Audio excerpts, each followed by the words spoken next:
Hi, and welcome to the Changing Perspectives podcast, the show where we discuss a variety of topics including grief, parenting, health and wellness, and relationships. Join us and explore a number of changing perspectives. We're your hosts, Jenni and Josh Brennan. Hi, Jenni. Hi there. How are you doing? I'm good, thanks. How are you? Excellent. This is episode 7. That's right. We are I moving can't even right along. believe it's episode 7. That's Right. nuts. Yeah, we are nuts, as some people would say. Well, can I just say, we had like a week in between recordings, and I was having like podcasts with Charles. I wanted to record with you so bad. I enjoyed it. It is kind of fun. Yeah. And it makes us feel, or I'll speak for myself, like it's just nice to have adult conversation. Yes. I have adult conversation all week long with my clients, with my patients, but I don't really talk that much. So, Right. and I can't always say exactly what I'm thinking. Can't make it about me. I don't think they would like you very much if you did that. Aw. We're going to spend, well, that's not what I mean. They come to you for a service, silly. Yeah. You just sit there and say, well, listen, I'm going to talk about me for an hour, and you can listen, and then you pay me for it. You could try that. If there are some clients that really want to avoid their topics, they might really like that. Yeah. So can you tell us what we got on tap for today? Yes, like we're a brewery. So on tap today is more. I am wearing my hat. From a local brewery. A local brewery? Should we give them a free advertisement? I think we should. If you're local to Whitman, check out Old Colony Brewing on Route 18 in Whitman. Okay. Yes, OCB. No more mentions. You got to pay us for your advertising, even if we love you. So today we are once again talking about death and grief, but we are talking about it through the lens of something that's really important to me, which is how do you support someone who's grieving, as a friend? The inspiration for this sort of came about from an article that I was interviewed for, I think 3 years ago. Yeah, it was 3 years Was ago. it 2015 or 2016? 16. I will post the link to the article, Yep. but I was interviewed along with someone else. I was interviewed by Liz Steelman for an article in Real Simple, that really cool magazine that has all the pretty house pictures. I wasn't in the print episode. I'm still a little bitter. Print version. Oh my gosh. Print version, not episode. Right. The article was on their website, so I will post a link to the actual article on the website. But the article is called 9 Things You Should Never Say to a Grieving Person. And it was really a struggle for me to think about things in the negative, to think about what not to do. But I think it's useful. And the article kind of talks about, 9 things not to say and what to say instead. I'm not going through the article. It's just sort of the inspiration for today. So we're going to kind of talk about why there are some things that are hurtful when you say them to a grieving person and what they might need instead. Right. Does that make sense, Josh? Absolutely. Okay. So have you actually... Don't look at my notes, because I do have notes for this one. Okay. Do you remember if anyone's ever said anything hurtful to you when you've experienced a loss? No, I mean, my most recent losses have been animals, yes, or pets, and I feel like most everybody was pretty amazing and supportive. For a person that died, the last time for me was a long time ago. So I was a child, so I don't quite remember. Okay, that's good. It's interesting that you said that, because I think one of the most hurtful things that was said to me was when we lost our dog Sandy, and it was by someone that worked in an end-of-life capacity. And they said to me, they said to me, "Why are you so sad? It was just a dog." Oh. Yeah. So that's rough. Yeah. Like rough. Did you mean to do that? Let's keep going. I didn't mean to do that. I thought you did. That's your mom coming out. I guess so. Your mom is an expert punner. She's very punny. Alrighty, we're getting off track here.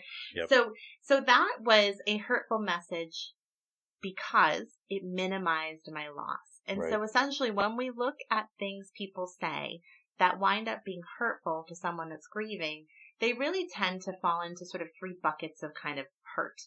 And I think the vast majority of people that say these things don't mean to hurt you. They really think they're being helpful. Yes. It's just that we as a culture, as a society, really do a lousy job teaching people how to support grieving people and teaching people what to say and what not to say. So we've just kind of become accustomed to sort of saying some of these rote phrases.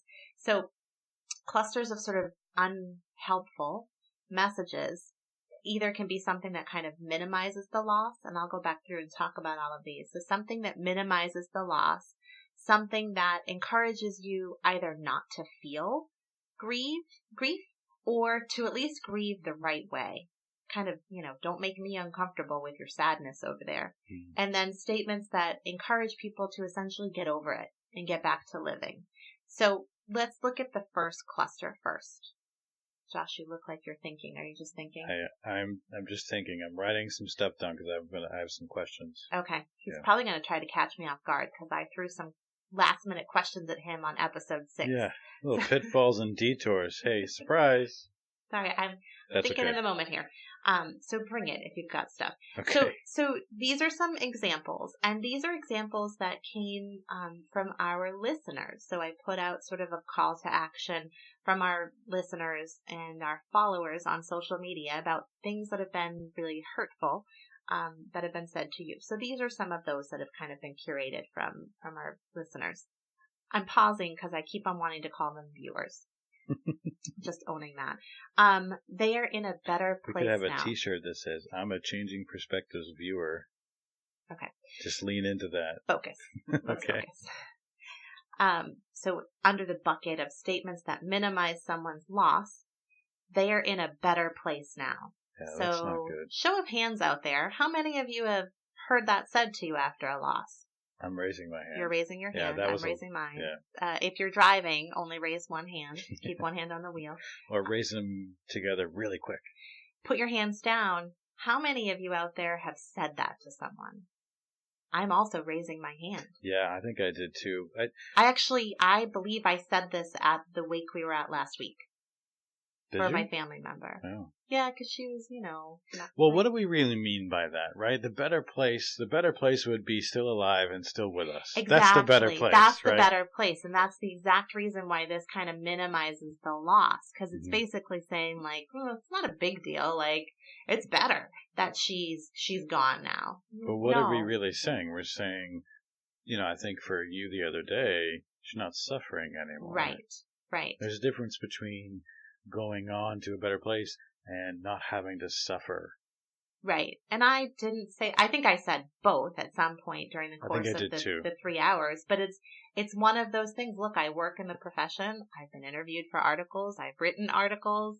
It's not the best thing to say because it does minimize the loss, but even I say it because it's sort of just so ingrained, like what you say, you're at this uncomfortable place. See, that's what I was sort of writing. It's what you say. It's what you say. There's like a bereavement and loss template that you pull from every time someone dies. And this comes into play particularly, I think, this day and age with social media. When somebody, posts that they've lost somebody on social media, you're friends with this person, you want to respond, but I always really think about what should I say? Because I'm glad you said that, because what a lot of people do is someone posts a link to the obituary and then people say, oh, I'm sorry for your loss, or, oh, that's so sad, or I'm thinking of you. Let me know what I can do. It becomes a sort of long thread of comments and then that's it. And you know what? I'm going to tell everyone out there, it's not enough. Right. It's not enough. And it's so not enough that recently someone stopped me when we were out in public and they had experienced a loss and posted it on social media and everyone posted their comments. And I reached out to them and it was a loss that was a loss. Well, I won't get into too many details, but I think it's a loss that can make people not know what to say. And so I reached out to them and sent them a private message, just kind of acknowledging how challenging that particular loss can be and just kind of acknowledging where they were in their grief experience and affirming for them that I see them. And it literally took me maybe 2 minutes. and was powerful enough that when we were out in public, this person grabbed me and started crying and saying, "Thank you so much. That message meant so much to me." Right. And I want to encourage people to do more of that, to lean into it, to lean into that space and have conversations with people who are grieving. Don't just write it on Facebook in the post that I'm sorry, but reach out to them, send them a text, pick up the phone and call them, see them face to face. When you see them face to face, talk about it. Don't ignore it. Because when you do those things, when you just kind of scroll through Facebook and drop a quick little like heart emoji or, frowny face sticker or I'm so sorry, and then you move on, you're minimizing the loss. You're basically saying like, I only really care enough to give you a thumbs up or a thumbs down, and I'm forgetting about it. So I'm glad you brought that up, because that action is also sort of minimizing the loss there. Right. I don't know are you going to address this? I'm just going to throw it out there. When you say, let me know if I can do anything. I am going to address that. Okay. So can you hold that? I'll hold it. Let's put this in a parking lot. Because I was guilty the other day of that, and we all are, because you said this is the sort of template. Mm-hmm. Where do we learn this template? Did you have a class in elementary school? We learn how to read. We learn how to write. We have classes on math. We don't have classes on how to listen. And we don't have classes on how to support grieving people. Nope. Even if you are a social worker. Right. And you're going through social work training, you don't have to take a class in grief.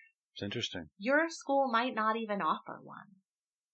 It might not offer a class on grief and bereavement, and you're going to be a social worker or a doctor or a nurse. It may have an elective that you can choose to take, but guess what?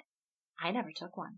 Because when I was going through school, both my undergraduate and my graduate programming and my clinical certificate program, never took a class on grief because I never thought that's what I wanted to do, and it wasn't required. So we don't learn these things. So these templates just kind of get passed down from person to person and TV show and media, and it's not really the best. Right. So this is the point today, is to kind of give you another opportunity to learn how to do that. Well, and I didn't have a podcast like this to listen to. Yes. There are a lot of podcasts out there about grief, though. So really, there's no excuse. Right. Let's learn how to be better at grief. So some other statements that can minimize the loss that we got from our listeners. Things like, it was their time, or everything happens for a reason, or they were old, they can't live forever, or just saying nothing. All of those sort of send this message that like, well, get over it. It's okay. It's not that big of a deal. They really minimize it. And when you're hurting, when you're grieving, when you're really missing someone, you just want someone to see that. You just want to see it. And I have so many people that come to me for grief counseling, and they walk through the door for their initial session, and they are just tightly wound. They're a ball of kind of shame and guilt because they're still feeling sad. And all I do is give them permission to grieve, to talk about their loved one, and to feel normal. And there's a lot of sadness in that room. But by the end of the session, there's this weight. Like, you can see it, you can feel it. The weight's been lifted off their shoulder because I'm not minimizing their loss. I might be one of the first people that's given them 45 minutes to just talk about their loss. Right.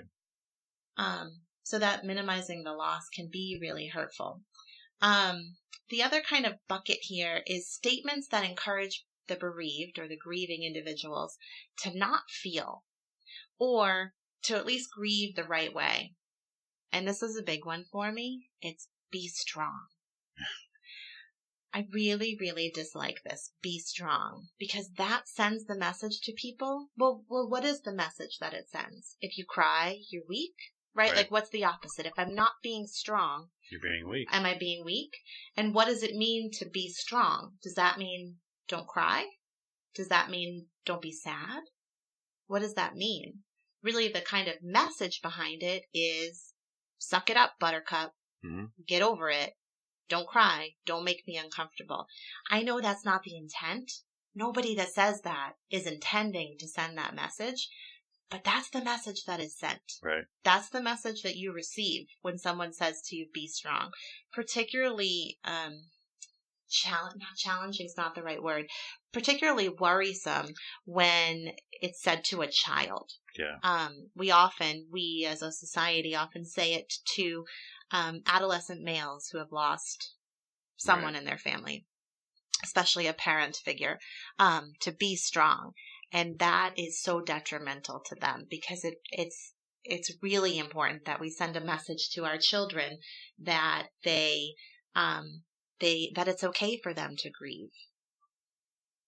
Now, that happens a lot, right? That happens when you're assigning someone like a new role, a child. Be strong for this person. Be strong for that person. Be strong for your little sister, little brother. Right. So you're really saying you can't be a child. You can't be just a child now. Right. So these are in the bucket of statements where you're encouraging the bereaved individual, the grieving individual, to kind of not feel their loss. Or also not just be strong, but also you're being so strong or you're handling this so well.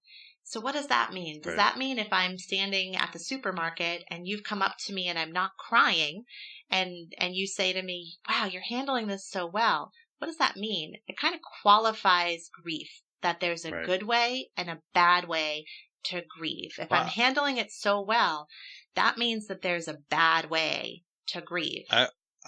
I wanted to actually ask about that because I've heard that phrase in the industry that I work in and the medical industry, both emergency medicine and what I do now, and the term of like grieving appropriately. Yeah. What does that mean? Can you give us more information about what that means from a clinical perspective? No, because I disagree with it clinically. But I've worked in... Well, how do you interpret that, or how do you... How do I interpret that? I think it's become sort of a rote phrase for families and individuals that are not needing additional supports and services from the clinical community. So, for instance, when I was working in hospice, that would be something that would frequently be left on like a voicemail for the team. Here's what happened. I went out last night to visit this patient. Here are their stats. Here's what they needed. Families grieving appropriately. What does that mean? Right. And I think it's obviously something we wouldn't say to families, but I do think it kind of gets a little lost in translation. And ultimately, I think what it means is they don't need additional supports right now. But there is no appropriate way to grieve. There really isn't. There is grief that can become complicated and you need some additional support, or even, uncomplicated grief can benefit from some support, but there's no wrong grief. Right. Really. You feel what you feel. Now, there are some parameters around how you express what you feel, right? Because anger is a normal response to grief. It's a normal emotion. Not okay for you to start going around punching random strangers, right? That wouldn't be okay. But it's okay to feel anger. Yes. And it's okay to express the anger. It's okay to feel sad. It's okay to express the sadness. Right. It's, that's grief. That's appropriate. Right. So it's dangerous when we start finding ourselves saying things that qualify a good and a bad, a right and a wrong way to grieve. So this is tricky. And you might be like driving around right now thinking, oh, that makes sense. All right, I'll just be really mindful next time. But then you're going to walk into a funeral home. Right. You're going to bump into someone at the supermarket who's recently lost someone. And you're going to go instantly back to that sort of template. Please let me know if you need anything. Yes, please let me know if you need anything. But people that are grieving have no idea what they need. And they're probably not going to reach out to you and say, I can't cook dinner tonight. Can you make me dinner? Right. I can't make plans for myself, but I really want to socialize. So please invite me somewhere. Right. They're not going to. And there's a lot of research out there that shows that there's a huge disconnect between the people that are grieving and the people that are supporting them. And the people that are grieving want the people that are supporting them to help them, to support them, to do something for them.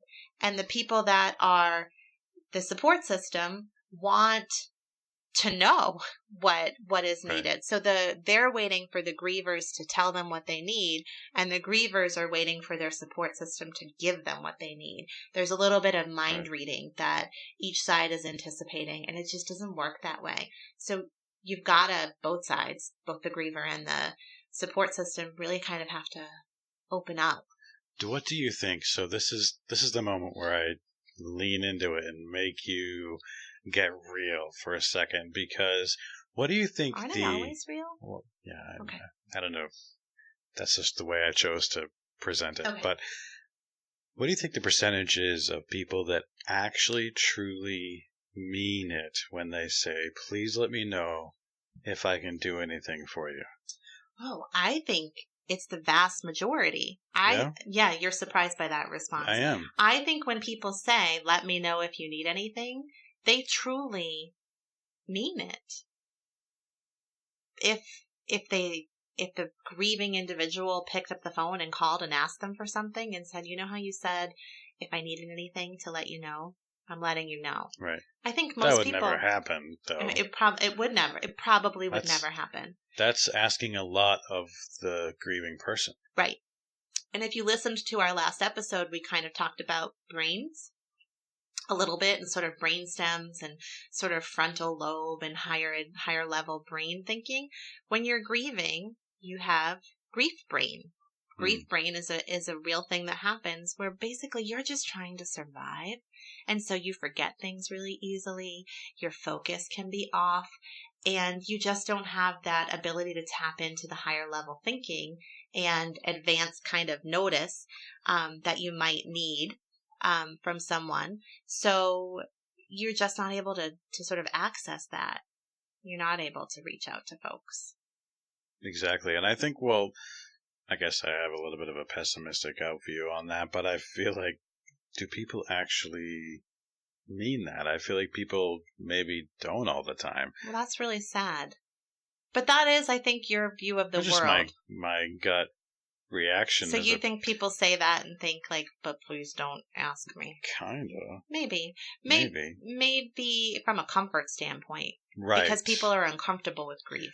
But I've pulled that from the template, my workbook in my mind of these things that I'm supposed to say. Right. And the template is things that minimize, like they're in a better place, they weren't going to live forever, all of the things that I just sort of listed. And then once we minimize the loss, then we go into encouraging them to grieve the right way. So first we say something like, it was their time. Then we say something like, be strong. Let me know if you need anything. And then we can run away and maybe send them a casserole. And then we're good. Right, exactly. Can you address the question, how you holding up? So that falls under the same bucket. Okay. The same bucket of like, there's a right and a wrong way to eat a Reese's. And there's a right and a wrong way to grieve. That's the message that's being sent. So when someone's asking, how are you holding up? The real kind of message that a grieving person hears is, please tell me you're doing good.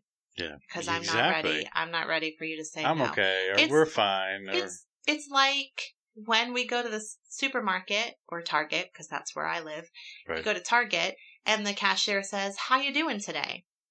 They don't really want to know. They don't really mean it. They don't want me to say, terrible, I feel gross, and I was up late all night, and my kids are driving me crazy today, and work is super stressful, and I have a flat tire. They don't want to know that. They don't care. That's our sort of template. We're supposed to say to people, hi, how you doing today? And then they're supposed to respond, great, how are you? Which is just baloney. Right. I would say another word, but we are a clean show. But there's a lot of people in the sort of grief movement who say we really should stop doing that. Yeah. The way to change that is when people ask us that question is to answer it differently and to be a little more authentic about ourselves. Because I want to, in my situation, if I'm grieving, I would want to respond honestly and say, not good. Right. This sucks. So when can we say that? We're clean. We can say sucks. Okay. Don't say it again. It makes me uncomfortable. Okay. I don't want to get in trouble. That stinks. That stinks. Yeah, but baloney. So people, it's part of the template, right? That, okay, then the funeral's done, the wake's done. Now when I see those people in public, I'm supposed to say, how are you holding up? Right. How's it going? And they're supposed to say, well, I'm okay. They're not supposed to say, awful. I can't sleep. I can't eat. I've lost 10 pounds. I can barely get out of bed to go to work. Every time I see something, I'm reminded of him I'm or her. Crying all day in my car. Right. Those are all normal responses to grief, by the way, but we're not allowed to say it. So then when people come to me for grief counseling, they're saying, I feel crazy because I'm supposed to be feeling normal. I'm supposed to be over it. I'm supposed to have closure. And everyone around me is going to be really surprised if they figure out that I'm still really sad. And they're getting that message from these types of questions, from people saying, how are you holding up? Because it implies you shouldn't be grieving the wrong way. Which kind of leads us into the third bucket of sort of unhelpful messages. So there's messages that minimize the loss. There's those messages that sort of allude to there being a good and a bad way to grieve. And then there's messages that encourage people to get over it and get over it quickly. And there tends to be lots of support around the time of loss. You know, people are sending messages on social media. Maybe they're texting. They're showing up to wakes. They're showing up to funerals. They're stopping by the house maybe to drop off a casserole. And then about a week after that, it all stops. Right. And so the message that gets received is, oh, there's no space. It's not okay for me to be grieving anymore. And it's this really sad disconnect that happens because for that whole period where the entire support system is kind of swooping in, the grieving individual is pretty much in shock and is not really functioning optimally, isn't really going to remember too much about they'll remember who wasn't there though. They'll remember those friends that didn't show up and didn't send a card or a text message. They will remember that. But then as they're starting to kind of come out of shock and really start to feel the pain, nobody's around. Nobody's bringing casseroles anymore. Nobody's sitting down talking about their loved one with them. They're kind of sending this message to get over it, to move on. And they're sometimes saying things like, well, you know, at least you're still young. You could find another husband. You could marry again. Or you're still young. You could have another child. Even though you've just buried your child, you're still young enough to have more. People actually say these things. People say these things all the time. Yes. Very cringeworthy. Yes. People right now listening are driving in their cars saying, oh my God, yes, people say this. It's the same reason that people think that they can comment on like a woman who's pregnant in public. I don't know. You've never been a pregnant woman, but do you remember Not when that I remember. Do you remember when I was pregnant? Like just random strangers would comment on pregnancy and feel like they could then ask you a million questions and touch my belly and then touch my newborn. It's that same kind of thing. Like there's this permission to say something that you think is helpful, which is really actually quite intrusive and hurtful. So that's the other kind of bucket of messages. But then people also say things as explicit, and this was on a list of responses that we got from our listeners. It's been ... so many months, so many years. Why are you not over it? Why are you still sad? You should go see someone. This is not healthy. That's wrong. That's incredibly wrong. Closure is a myth. You don't ever get over losing someone. The pain might change, but you don't get over it. There's no closure. There's no acceptance. There's no like, all right, I feel better. It's a process that you will have. It's a loss you will have for the rest of your life. People will also say, it's time to move on. Don't you think it's time to move on? Don't you think it's time to put away his pictures? Don't you think it's time to put away his clothes? Things like that, really kind of pushing people to get over it as a way to kind of make them, the support system, feel more comfortable. Yeah, that's what it is, right? It's a comfort level. Because we don't know as a society, we're not comfortable talking about grief and death and loss. So we just want to avoid it. And we love our friends and we don't want them to be hurting. So all of these are well intended. But it's easier for me if you say you're holding up great and you're doing okay. It's easier for me. It's not, it's much more comfortable. Right, exactly. All right, so those are the things that are kind of hurtful. What not to do. Ask you another question real quick. One of the messages you had in the first bucket was saying nothing. So I wonder if you have advice for people, what's the lesser of two evils? Is it if in that moment you can only remember... That's a great question, and we should actually put that out as a poll question. Like, what hurts more? Having someone say nothing to you at the time of a loss and maybe not showing up to anything, or having someone say something that minimizes the loss. I know how you feel. Yes. Oh, I wrote that one down and I didn't say that. I know how you feel. So I'm going to get back to that. I know how you feel. I'm putting it in a parking lot right now. I'm going to guess that it's the saying nothing that's more hurtful. Yeah. I feel like that probably minimizes the loss more because you can explain away these other statements, right? You can say, they didn't mean to hurt me. They meant well.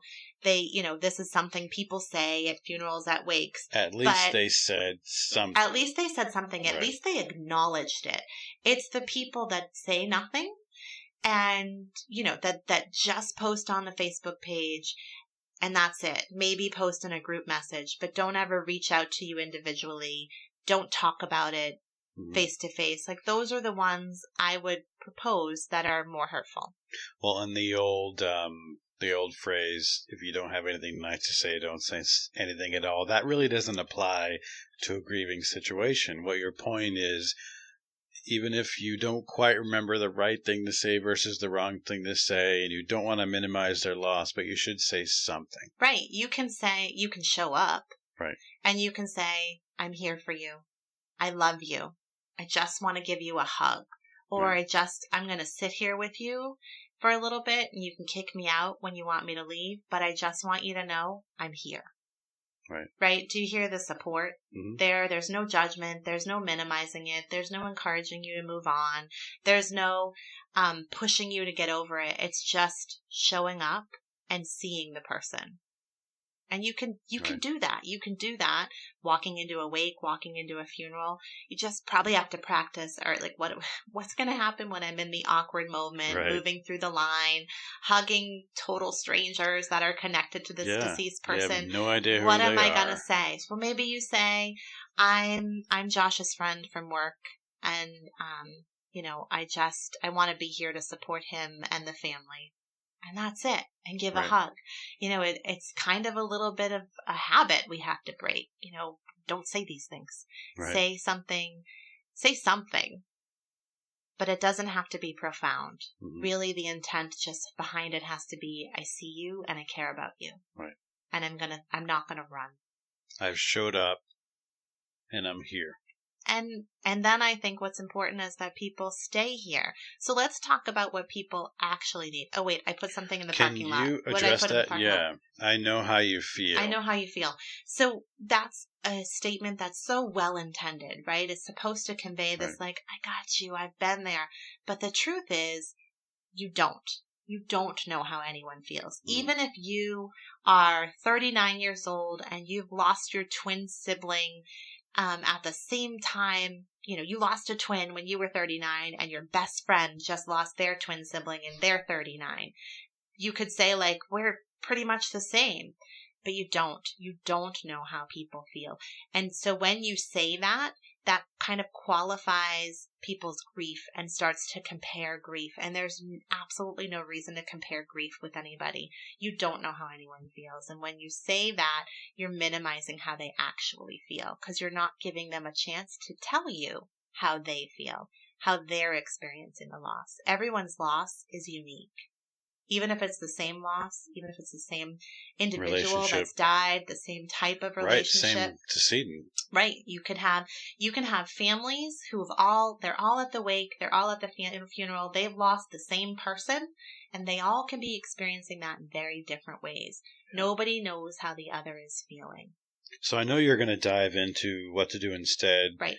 and talk about some actual needs. But can you give us a quick replacement for I know how you feel? What should we say instead? If you walk in and, just like you said, I'm going to my friends who lost their grandmother, and I just lost my grandmother last week.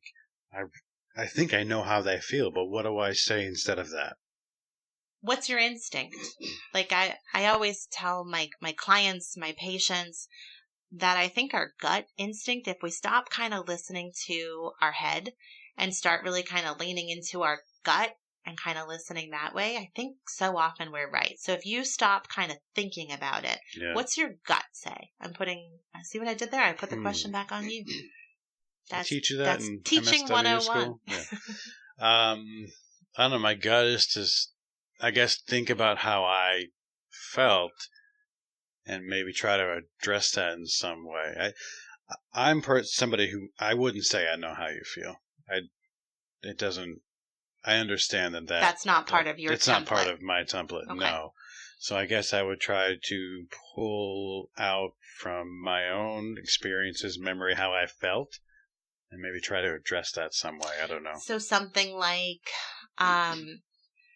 gosh, Jenni, when my grandmother died, I was just devastated.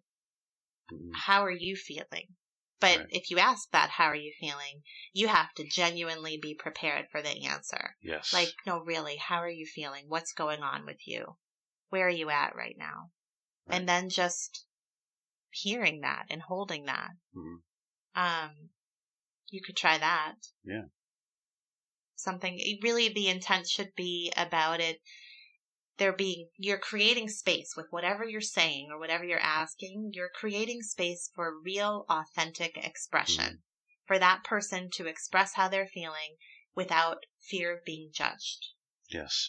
And you want to relate to that person as much as you can and try to convey to them you understand loss and you can't know what they're feeling. So you can say just that, right? You can say, I lost my grandmother. I have no idea how you're feeling or what that loss is like for you.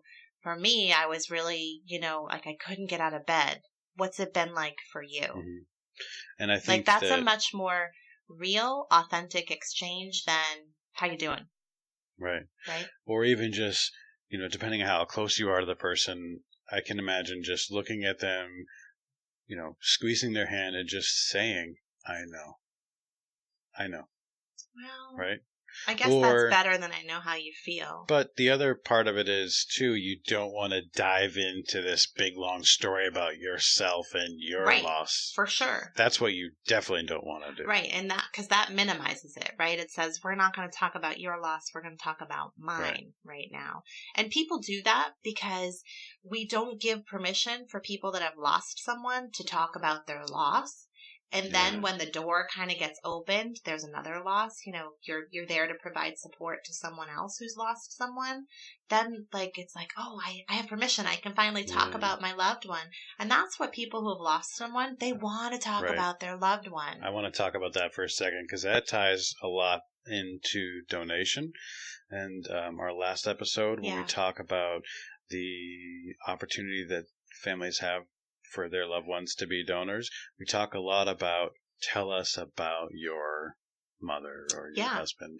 We want to hear about that. People want to talk about their loved ones, and I think that the other day at the wake that we had, I was inspired to talk to the grieving family as start talking about some of the great memories that I had, or make references to some of the things around me, like the collage that was posted or the slideshow that kept going. Instead of saying, I know how you feel or whatnot, you can say that's a great picture. Right. And maybe spark them to give us a story about that picture.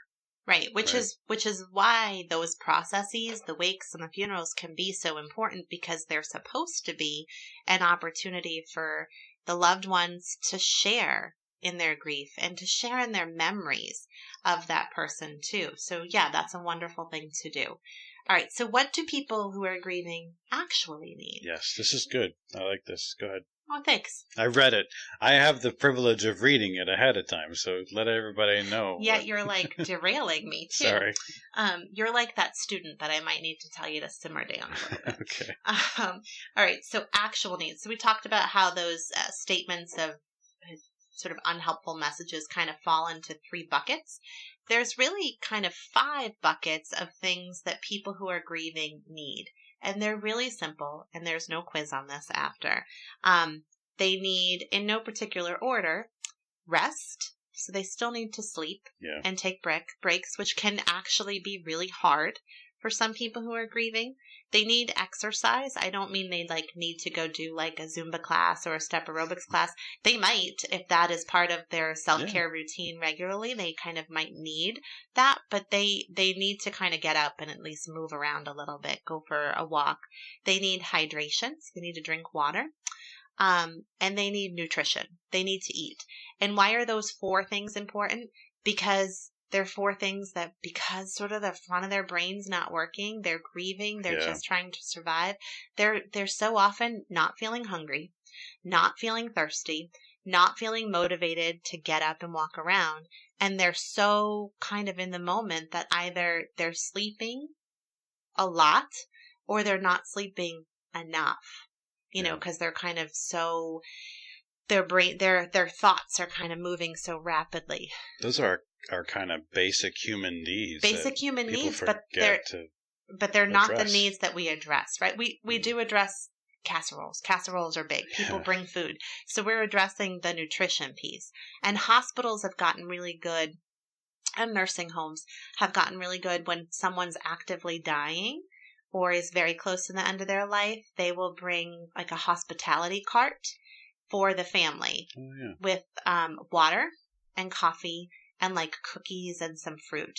So they put it in the room with them so that they kind of remember to eat and to drink, because these are things that people truly forget about. So in the immediate kind of aftermath of the loss, but then after.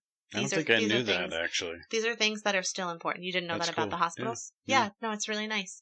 And so if you're ever in that situation and you don't have one, ask for it, and they will supply you with one, a hospitality cart.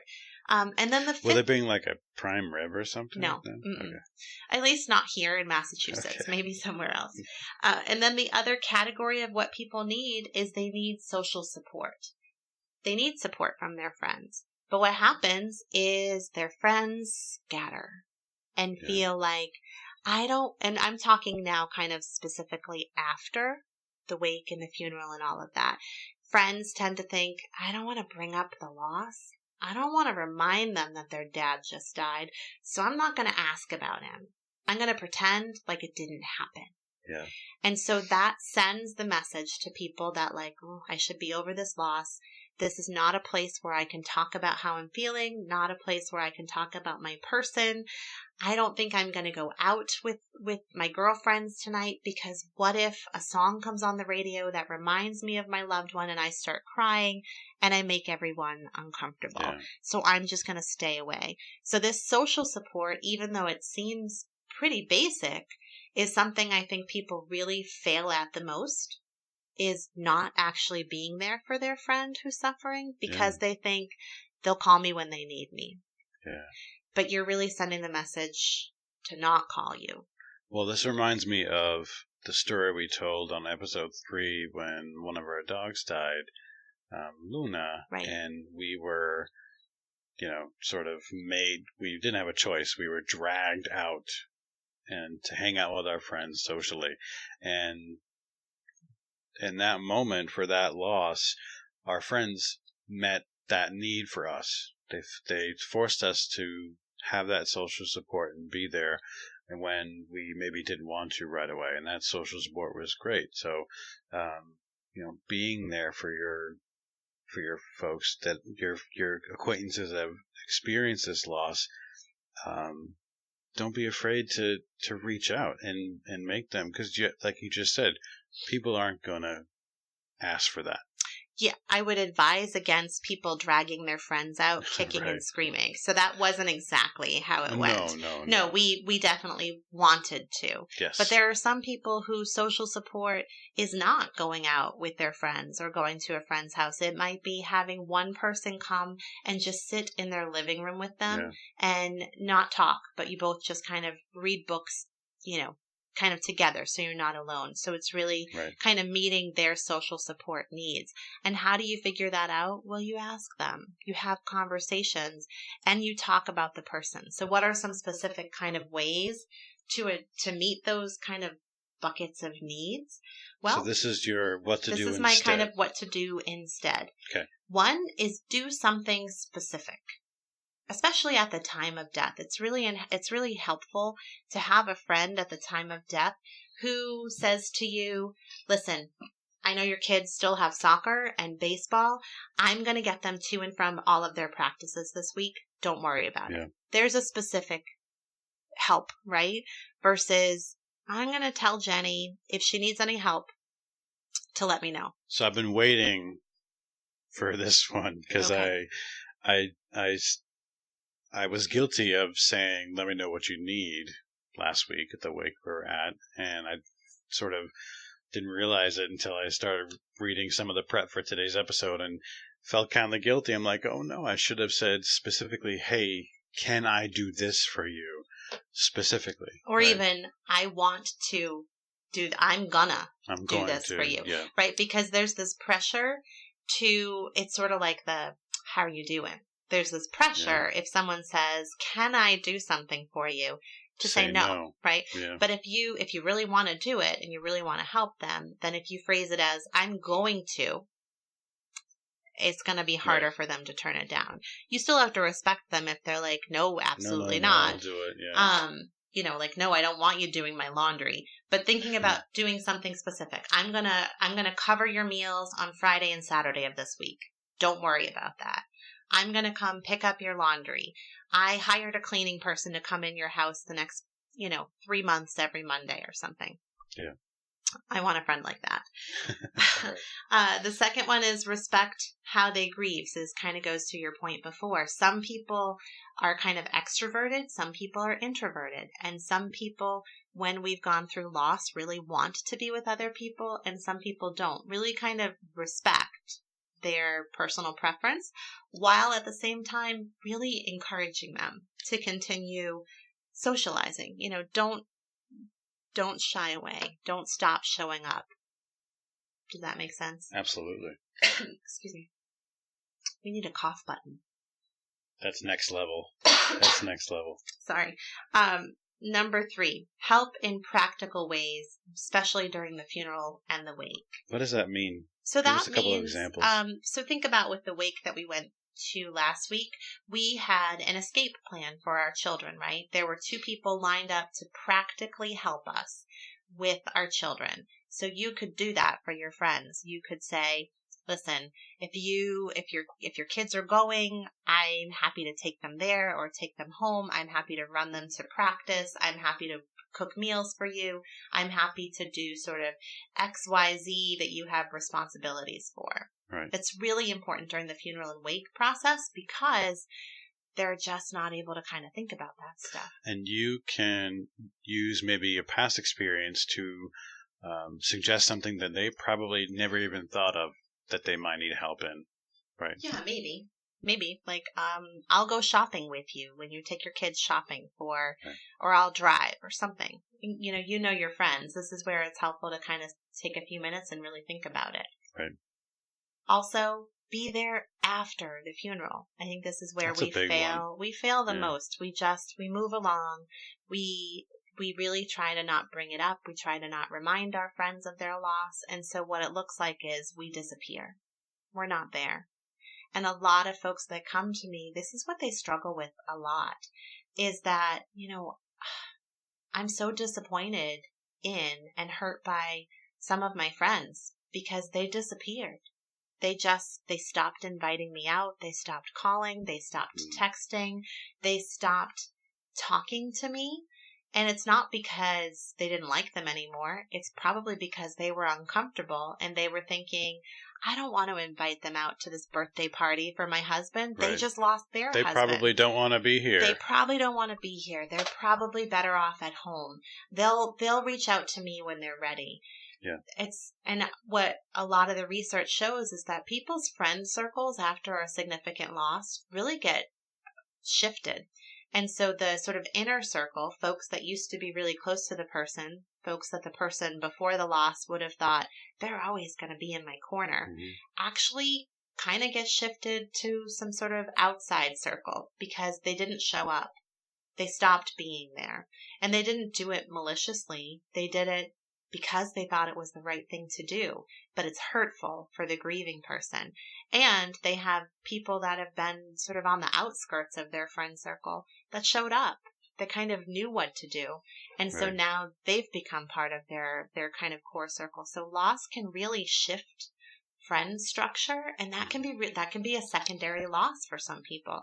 Not only did I just lose my brother, but my 3 best friends are no longer my 3 best friends. And I've got these other kind of new people in my life, but I'm mourning that loss as well. So it's really important that friends be there. Right. That, you give... in whatever way the person needs. Yeah. And this kind of leads into number 5, act normally. It's still okay to make jokes. It's still okay to talk about the person. It's still okay to go out and socialize. It's okay to sort of be normal. You don't have to treat them with kid gloves. It's okay if they cry. It's okay. So can you talk about the differences between acting normal and pretending like nothing happened? What's the difference? And is there a difference? I don't know. So I would think it would be like if you have a dinner out with your friends and everybody's getting there and you're like, oh, hey, Jenni, hey, Josh, how are you? And then your friend Molly walks in, or let's say Everett walks in. Okay, we'll go with someone. Everett. We'll go with Everett. Everett walks in, and you say, "Oh, hi, Everett. Hi, it's good to see you." That's different, right? I just greeted Everett in a different way than I greeted all the other friends. I see. Sort of treated him as if he's like broken glass, right, or breakable. Okay. So then... what's the next one? That leads us into talking about the deceased person. Which is kind of what I was referring to, I guess. Insinuating. Yes. So act normal, but talk about the person that passed away. Yeah. So many people want to talk about their loved one. They miss them. Mm-hmm. They want to share their memories. And a big fear for so many people that have experienced loss is that they're going to forget their loved one. That their memories are going to fade. They're going to forget what their voice sounded like. They're going to forget what they smelled like. They're going to forget what they looked like. They're going to forget some of the funny stories. And so there's this propensity to want to talk about it, but nobody wants to talk about it. Right. And so many people that come to see me for grief counseling, that's what they're missing. They want to talk about their loved one, but they don't want to bring it up with their friends because they don't want to make their friends sad. Right. And their friends don't want to bring it up because they don't want to remind the person that they've lost their loved one. Or be uncomfortable. And so there's this disconnect. And so I always tell people to find those few friends that you really trust and say to them, look, it's really important for me that I talk about this loss. Yeah. Is it okay if I talk about them with you? And it's okay for you to ask me about them. It's okay for you to talk about moms with me, even if I've lost my mom. I want to keep talking about her. And I also tell them to kind of have a sort of a plan in place so that when you're socializing, maybe when you're at work, you want to kind of find a coworker that you trust, and something, kind of a rogue grief wave catches you, and suddenly there's a song or a smell or a memory, and you're just back there in a place where you're completely broken, that you've got someone there who knows what's going on. They know why, and it's okay. But giving you permission and space to really talk about that person. And then, some of that's kind of on the shoulders of the grieving person to say, this is important to me. I want to talk about them. And then finally, just be there. Show up. Don't disappear. Be available. Don't resist the temptation. So do resist the temptation to not reach out and let them reach out to you. Yeah. Because what's going to happen is you're going to push them away. Can I bring up the topic of anniversaries? Yes.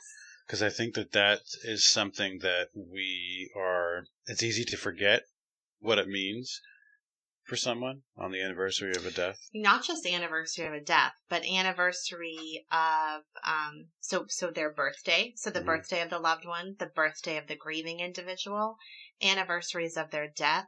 If it was a long illness, anniversaries of when they were diagnosed, anniversaries of important things, and then holidays.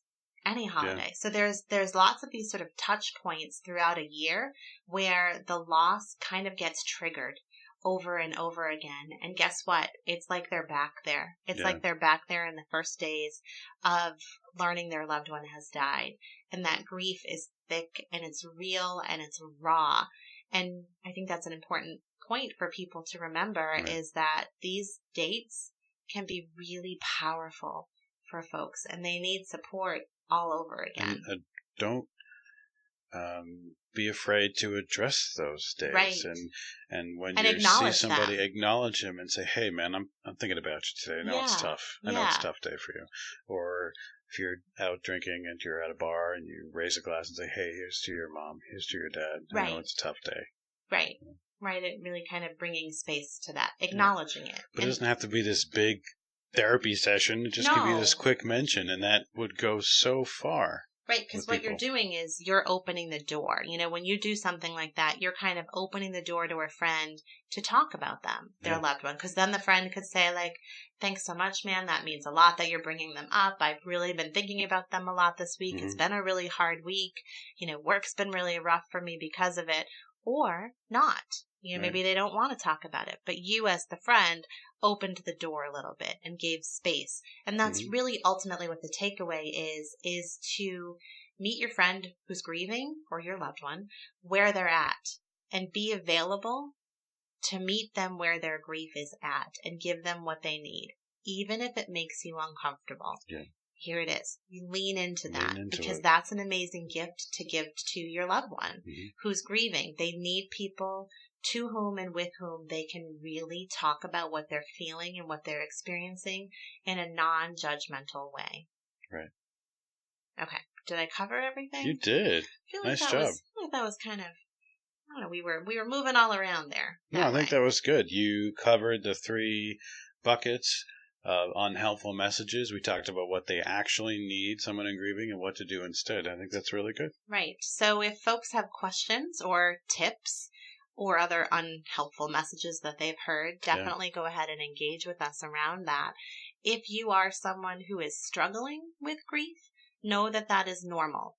Know that there's a wide range of grief responses and reactions that are completely normal, but they can be challenging and difficult. And it can be really helpful to reach out for some support, whether that is support from a friend, support from a therapist or a counselor, and or support from a grief group.